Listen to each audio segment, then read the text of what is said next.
പാവയ്ക്ക അച്ചാറുണ്ടാക്കിയേ, വേണ്ടവരൊക്കെ വയ്യോ. എല്ലാവർക്കും നമസ്കാരം. എൻ്റെ ഒരു പുതിയ വീഡിയോയിലേക്ക് എല്ലാവർക്കും സ്വാഗതം. ഇത് കണ്ടോ, കാരറ്റും പാവയ്ക്കയും കൂടെ, നാടൻ പാവയ്ക്കാണേ, കയ്പുള്ള സൈസിലുള്ള ഇടത്തരം പച്ച പാവയ്ക്ക, അത് അച്ചാറിട്ടതാണ്, കാരറ്റും ചേർത്ത്. അപ്പോൾ ഇതെങ്ങനെയാണ് ഉണ്ടാക്കിയതെന്ന് നോക്കാം. നമുക്കിത് ഈ ക്രിസ്മസ് കാലത്ത് വേറെ ഇറച്ചി മീനൊക്കെ ഉണ്ടാക്കുന്നതിനിടയ്ക്ക് പച്ചക്കറി ഉണ്ടാക്കാൻ ഇതും സമയം കളയണ്ട. ഈ എഴുക്ക് വരട്ടിയോ തോരനൊക്കെ കൂട്ടുന്ന പോലെ ഈ അച്ചാർ കൂട്ടാം. ഇതിനധികം എരിവില്ല, അധികം പുളിയില്ല, അധികം കയ്പില്ല. ഇതെങ്ങനെയാണ് ഉണ്ടാക്കിയതെന്ന് നമുക്ക് നോക്കാം. നമുക്ക് അച്ചാറിടാനുള്ള പാവയ്ക്ക ഇവിടെ കഴുകി വെള്ളമൊക്കെ തുടച്ചെടുത്തിട്ടുണ്ട്. അതിൻ്റെ കൂടെ ഇടാനൊരു കാരറ്റും എടുത്തിട്ടുണ്ട്. ഒരു വലിയ കാരറ്റ് ഒരെണ്ണമുള്ളൂ. ഇത് രണ്ടും കൂടെ നമുക്കൊന്ന് ഒരു 3/4 ഇഞ്ച് 1 ഇഞ്ച് നീളത്തിൽ കനം കുറച്ചൊന്ന് അരിഞ്ഞെടുക്കാം. അപ്പം ഞാൻ അല്പം ഉപ്പിട്ട് തിരുമ്മി ഒരു പാത്രത്തിലേക്ക് ഒരു 10 മിനിറ്റ് വെച്ചിട്ട് നമുക്ക് എണ്ണയ്ക്കകത്തിട്ട് കോരാം.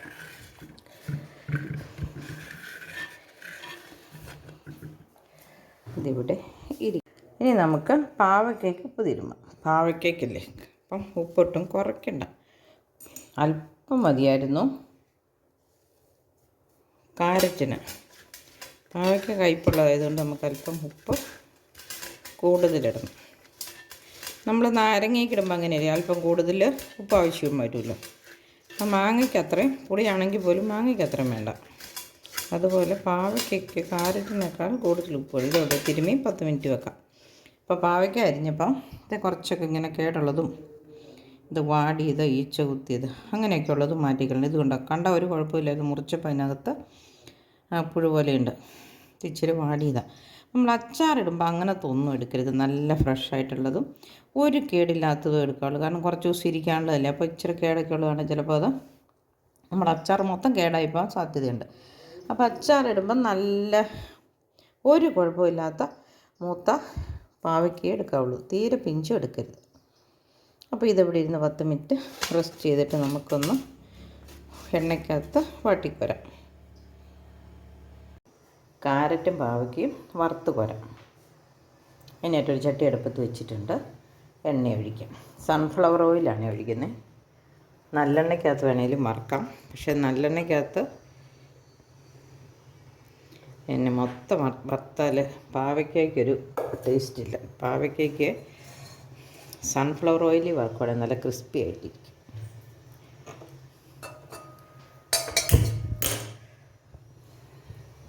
നമുക്ക് കുറേശ്ശെ ഇട്ട് കൊടുക്കാം.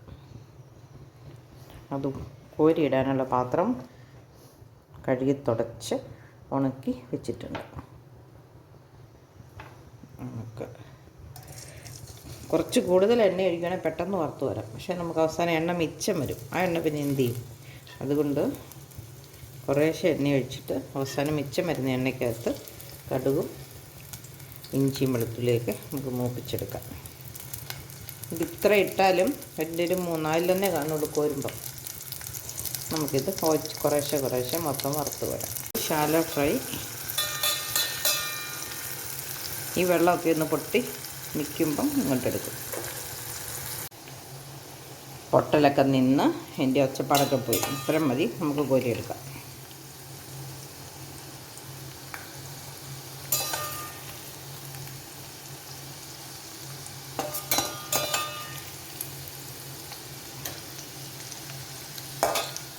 പാവയ്ക്ക വറുത്ത് കഴിഞ്ഞു. ഇനി നമുക്ക് കാരറ്റ് വറുത്ത് കോരാം. അതും അങ്ങ് ഉണങ്ങി വറക്കണില്ല, ഉപ്പ് തിരുമ്മി വെച്ചതാണ്.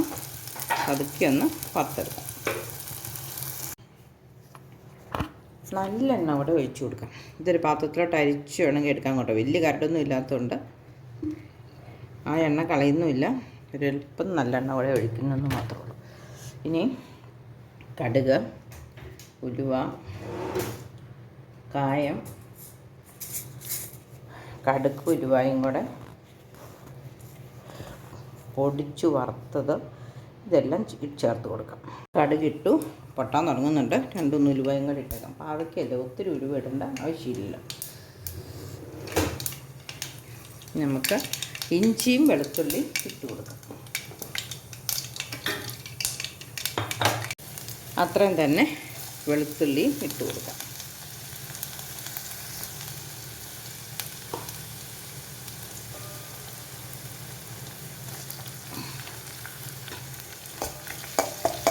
ഇനി കറിവേപ്പിലയും 5-6 കാന്താരി മുളകും കൂടെ ചേർക്കാം. കറിവേപ്പിലയൊന്നിട്ട് മൂത്ത് കഴിയുമ്പോൾ കാന്താരി മുളകിടാം. കറിവേപ്പില ഇട്ടു.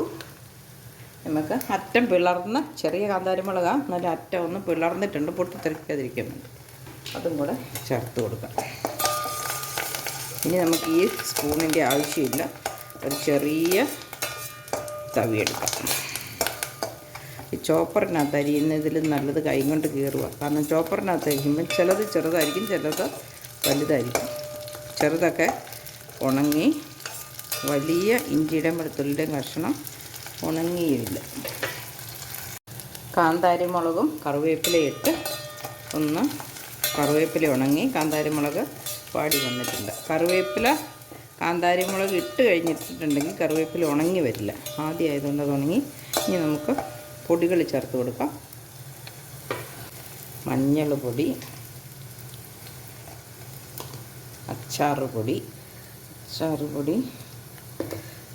കാന്താരി മുളക് ഇട്ടതുകൊണ്ട് ഞാനിനി കാശ്മീരി മുളക് പൊടി ഇടുന്നില്ല.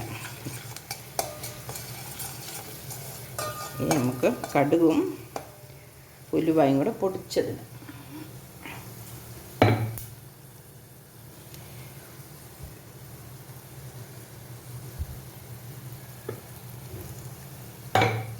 ഇനി തീയ കാരറ്റിനകത്ത്, പാവയ്ക്കകത്ത് ഒരല്പം വെള്ളമുണ്ട്, അതൊഴിച്ചിട്ട് നിലക്കാം. അപ്പോൾ പൊടികൾ കരിഞ്ഞു പോകുകയില്ല. തീ ഓഫാക്കിയിട്ട് വിനാഗിരി ഒഴിക്കാം. ഒരു നുള്ളു പഞ്ചസാരയും കൂടെ ഇട്ടു. നമുക്ക് വിനാഗിരി ഒഴിക്കാം. ഞാൻ ഈ ആപ്പിൾ സിഡർ വിനീഗറാട്ടോ ഉപയോഗിക്കുന്നത്. കള്ളിൻ്റെ വിനാഗിരി ഉണ്ടെങ്കിൽ, തെങ്ങും കള്ളിൻ്റെ അത് കിട്ടുമായിരുന്നു. അത് കിട്ടാനില്ല ഇപ്പം. സിന്തറ്റിക് ഒഴിക്കുന്നതിൽ നല്ലത് ഇതല്ലേ.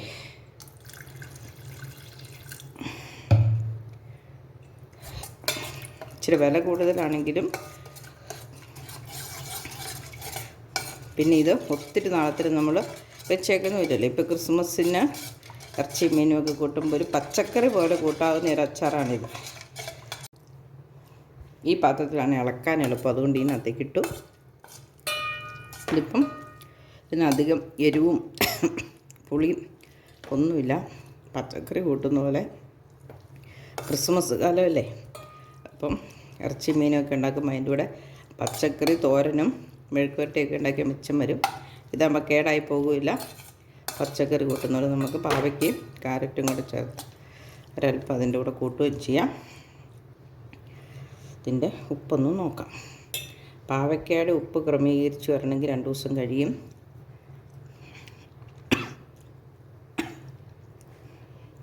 അത്യാവശ്യം ഉപ്പുണ്ട്.